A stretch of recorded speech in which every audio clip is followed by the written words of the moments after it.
Woo, hello. I am out here in Oslo again. I am going to the Munch Museum. There's another art museum review. I'm just walking by the Opera House right now, which you might recognize if you watched the film Thelma. Very underrated Norwegian film in general. But yeah, no, the Munch Museum, I've been here before. It's an art museum for Edvard Munch, Norway's most famous painter, obviously, but also a contemporary art museum, and I really liked it.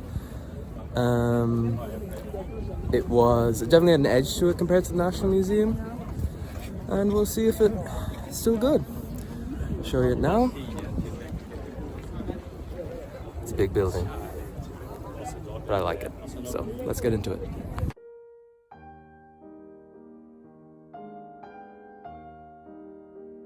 And an edge the Munch Museum certainly has. If the National Museum is this subtle, almost sleepy, old money institution, the Munch Museum is this loud, in-your-face nephew. Just look at this logo. This 13-story shape is located right beside Oslo's finance district, the Barcode Project. But as much as I love this part of town, because I'm a tasteless management consultant in denial, I was a bit disappointed by the Munch Museum this time around.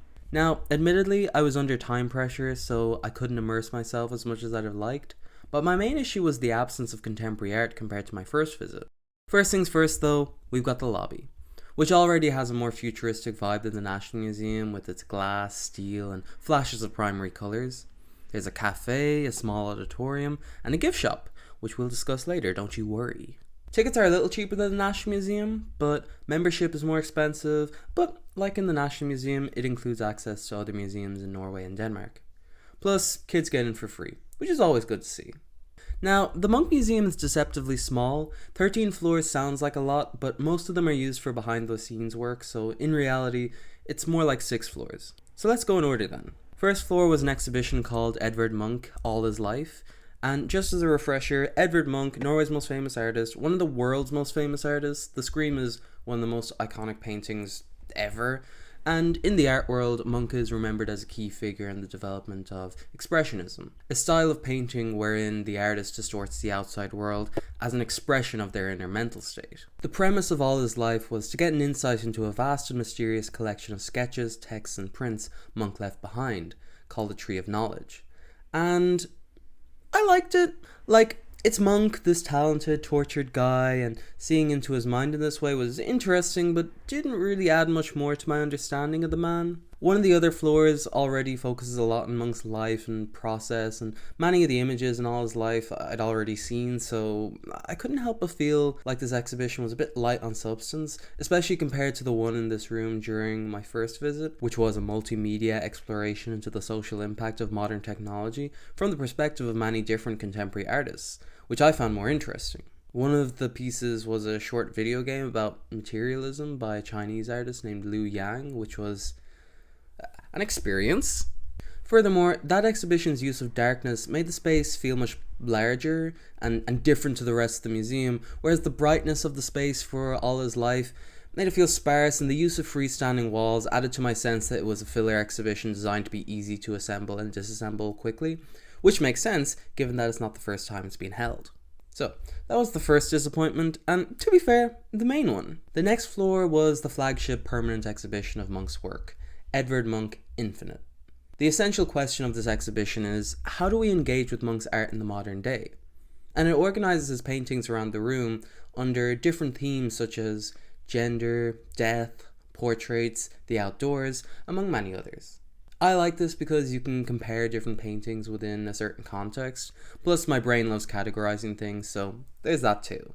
This room is where we find 3 versions of the Scream, and like I said in my National Museum review, I preferred the version of the Scream in that museum, but these are also definitely worth seeing, especially the black and white drawing. I realize I didn't say much about the Scream in the National Museum review. It's such a ubiquitous image that I often feel a bit numb to it, even in person.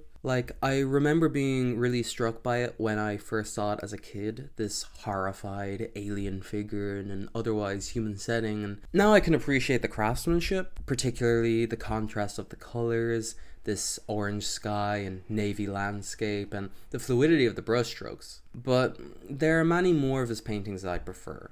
Not to say the Scream doesn't deserve its acclaim, because sometimes it do be like that, But I think my favorite painting on this floor is one called Cupid and Psyche. This painting just stuns me.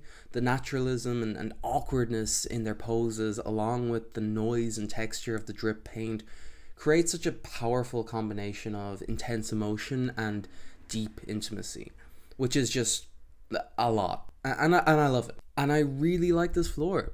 As the kind of flagship wing of the museum, I'd say they knocked it out of the park. The next floor is also a permanent Munch exhibition called Monumental. And this floor features all these massive murals that Munch created for the University of Oslo Ceremonial Hall, and I've just never found them very interesting. Like, it definitely gives you an insight into his public sensibilities, in contrast to his very personal art that we've already seen, but I just don't think it's all that profound or even aesthetically interesting. The jaggedness of his brushstrokes here is not something I love. I do like how they're staged, though, in this box of a room. That's cool. Moving on. The next floor explores Munch's life and artistic processes, with a room on his woodcuts and a sort of Dogvillian reconstruction of his home, which I thought I missed during this visit, but I might have just forgotten I was in there. But yeah, I mean, it's alright. You're immersed into his domestic lifestyle, and there's a nice tablet display if you want a more detailed biography of the guy, which I definitely recommend checking out. Plus, there's this cool view from the woodcut room, so, you know, that's nice. Now, on the next floor was my favourite part of this visit, an exhibition on the American artist Alice Neel. She was a 20th century painter whose work only began to achieve recognition in the 60s and 70s, towards the end of her life. She was very involved with the communist scene of 1930s New York, and her work often features marginalised subjects such as black people, gay people, and most famously, women. She has a strikingly vibrant style that rarely loses focus on the humanity of her subjects. I find it fascinating how her nudes are so real, exaggerated in many ways of course, but always honest. There's a strong sense of consent and collaboration here, as if she went into normal people's homes, her friends' homes, and asked if she could paint them nude, which is exactly what happened. So Alice Neel was a breath of fresh air to me. I hadn't heard of her before, so I was surprised to find out that she is actually very famous. So I don't know if I'm just a casual, or Alice Neel still isn't getting the rose that she deserves. In any case, I'm glad they exhibited her.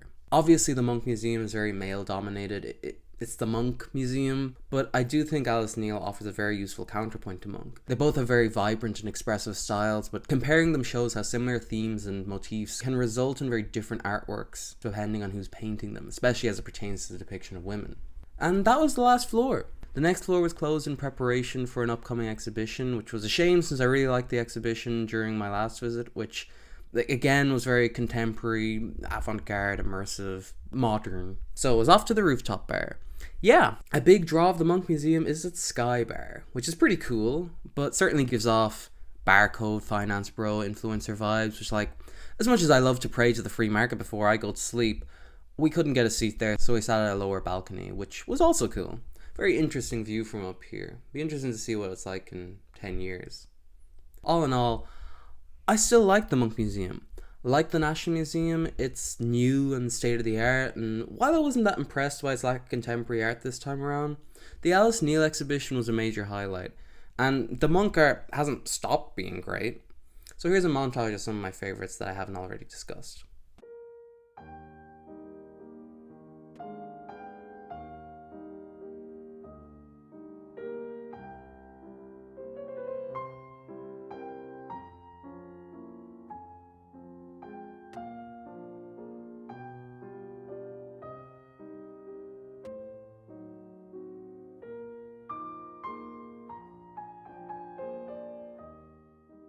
As a space, the Munch Museum is a lot more linear than the National Museum.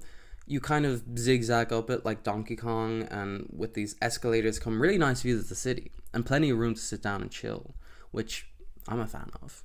And as indicated, it's not too big, but also not too small either. It's kind of a perfect size for tourists, but I still think it has a lot to offer locals, especially with its exhibitions. But how was the gift shop? Well, I'm pleased to report that the Munch Museum's gift shop is amazing. As you'd expect, they have a great selection of books about the big fella, and there's plenty of silly Munch branded souvenirs like glasses cases, mugs, soap, which trashy as hell, but kind of fun, and the quality's actually not bad. No, I'm much too refined to buy such things.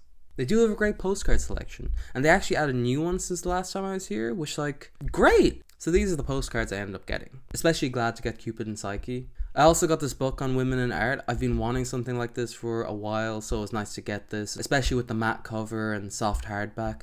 Dust jackets are for degenerates. I also had a really nice conversation with the cashier, so shout out to them. So, in summary, I definitely like the Monk Museum. It has a much stronger sense of identity compared to the National Museum, but it's also much narrower in scope. I prefer the National Museum for its size and variety, but I really like the art they've got in the Monk Museum, and I'm sure if I lived here, the exhibitions would be worth checking out. So, I'm going to give it an 8 out of 10, with potential to rise. That feels about right. But my god, is this an ugly building.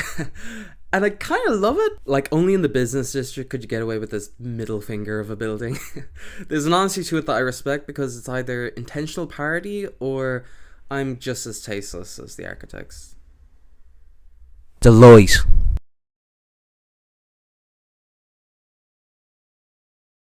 Alright, and it is a wrap. It took a while for this one to come out. I've just been really busy at the moment. Like I said in my last video, I had my graduation recently, among other things. And yeah, I hope you enjoyed this video. Please like, subscribe, check out my social medias, and yeah, have a good one.